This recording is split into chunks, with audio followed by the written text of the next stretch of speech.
So our goal here is to look at the main maritime-based trade route. Maritime meaning we're looking at trade over the water, the Indian Ocean sea lanes. Now, until the 1500s, the Indian Ocean sea lanes are the largest sea-based trading network in the world. This coincides with the first voyages of Christopher Columbus. This trade connected a network of interwoven urban centers rather than entire nations. So think city-states like Mogadishu, Zanzibar, and Mombasa in East Africa, and then Calicut in India. The ships that were part of this trade could accommodate larger and heavier cargoes, so shipping costs were less than they might have been overland. Now, cultural diffusion along with environmental factors allowed for the growth of this trade. Improvements in sails and ships increased the volume of trade. So, for example, there was a ship that was known as the dhow, known as the dhow. And it's like the camel of the Indian Ocean because it was bare bones. The dhow had no deck, so passengers sat and slept next to the cargo, and the pilots normally stuck to the coastlines. The operating costs were incredibly low because they simply harnessed the wind. So there wasn't much labor involved, and traders could staff the boats with their families. The astrolabe made calculating latitude easier, and the magnetic compass made navigation simpler. Now, in the Indian Ocean, monsoon winds are bolded. Mastering the monsoon winds allowed for trade to take off. Once traders realized that the winds predictably blew northeast during the summer and southwest during the winter, trade becomes more fixed and common. So here we see an example of the dhow. This is a modern picture. It's so effective that it's still used today. And these are the directions of those monsoon winds. Now, thanks to its central location and its vibrant economy, we see that India becomes kind of the fulcrum of trade in the basin. Indian demand for silk is increasing, and the nomadic peoples disrupted traditional trade routes.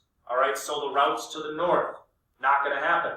So this network, this sea-based network, begins to include cinnamon, pepper, nutmeg, hence the spice islands that are located here. Regular contact with India also led to the influence of this Hindu-Buddhist culture. Missionaries spread to the region, and Southeast Asia is going to become a stopover point for East Asian pilgrims traveling to the birthplace of their faith. So this kind of intertwines with when we looked at states in South and Southeast Asia. It's that dual influence of Hinduism and Buddhism. When we look at China, the economic revivals of the Tang and then the Song dynasty, which we've looked at, gave a huge economic boost to Indian Ocean trade. China produced a variety of goods for export to the rest of the world, and it increased the volume of trade on these routes. China also serves as a market for a variety of Indian and Southeast Asian goods. And finally, this last network involves religion, Islam. The rise of Islam has a positive impact on trade for a couple of reasons.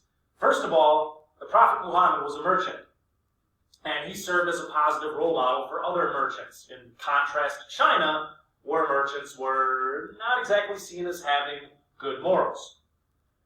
Secondly, as the realm of Islam expanded, it created a single political system that incorporated a number of different economic centers. So in the Indian Ocean, Islam created an international maritime culture. So we're going to look in depth at two of these networks, we might say, within the Indian Ocean basin. First, we look to Southeast Asia, and we can kind of get a visual of some of these networks that are connected. Now, the original inhabitants of Southeast Asia had to deal with a tropical climate that's mostly rainforest, so they slash and burn. After a few seasons, they'd simply let the forest reclaim the land, move elsewhere. Malay people came in waves from southern China, where some intermarried with local inhabitants. Now, due to the living conditions on their islands, they became impressive navigators. So the knowledge of the monsoon winds, reading the swells, wind, clouds, and birds, those are all useful for navigation purposes. Now, we do have fairly easy and consistent travel, and Malay sailors in the first millennium BCE were making long-distance travels across the ocean. With spread of crops, we see that they brought various crops such as bananas and coconuts as far as East Africa, and there are still cultural traces of these Malay voyagers in Africa. Move this. Gujarat was located in what's now Western India and benefited from two things: the rise of the Delhi Sultanates, which we've previously seen, and the Mongol sacking of Baghdad in 1258. This meant that the center of regional trade actually shifted to Gujarat. A number of things stand out regarding this regional center. All right, it's an Islamic state, so it contributed to the spread of the faith to the Hindu-dominant centers of Western India. In addition to their facilitation of trade, mainly textiles and indigo to the Middle East and Europe in exchange for gold and silver, and then cotton and foodstuffs to the Swahili coast in exchange for gold, ivory, and slaves, they were also producers of leathers and sleeping mats. Marco Polo visited this region in the 13th century and included his observations in his notes. At its height, the main city of Cambay, which you see here, was well planned with lined streets and fine stone houses with tiled roofs. So we've seen the rise of important cities within the Silk Roads. We've seen that the Mongols had a city that rose due to trade. Same thing in Southeast Asia. And we'll even see this rise in Africa with what are known as the Swahili city-states. So here we get another good look at these Indian Ocean sea lanes and the various Swahili city-states on the east coast. Now, the rise of commercial life followed the spread of Islam, and economic activity, along with conquest and the Sufis, was a primary method of expanding the faith. Now, this particular civilization, when we refer to the Swahili city-states as civilization, it reaches its prominence between the years 1000 and 1500, and it was urban. This is an urban culture, with city centers of 15 to 18,000 people. Each city-state is politically independent, they have their own king, and they're in constant competition with one another. Now, there is no larger system that unifies the city-states, and none of them control a critical area of trade.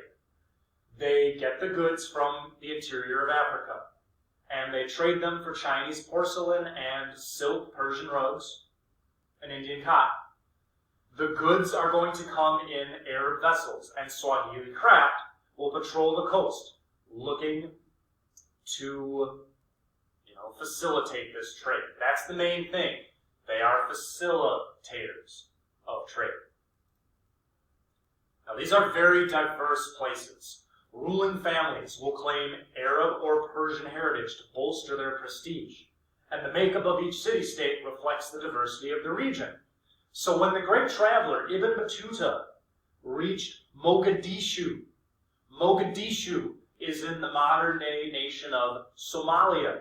When he reached Mogadishu, he saw Indian, Persian, and Arabian ships, as well as merchants.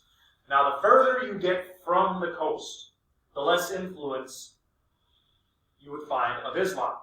However, the influence of the Arabic language is still felt because even the word Swahili, the Swahili language, is a mixture of Arabic and Bantu, written in an Arabic script. So we can see some Swahili words. Why is the baboon and Lion King Rafiki? Means friend. Now, Swahili translates to of the coast in Arabic. And again, they voluntarily converted to Islam, and this gives them a link to the greater Indian Ocean world. And it really surprised Ibn Battuta because these were not transplants. They were native Africans who voluntarily converted. And this is a cultural link that separates East Africa from the interior regions. What we're seeing are, this is an image from the Great Mosque at Kilwa, another Swahili city-states. So this goes along with Gujarat, how we will see the rise of dominant trading centers within the Indian Ocean basin.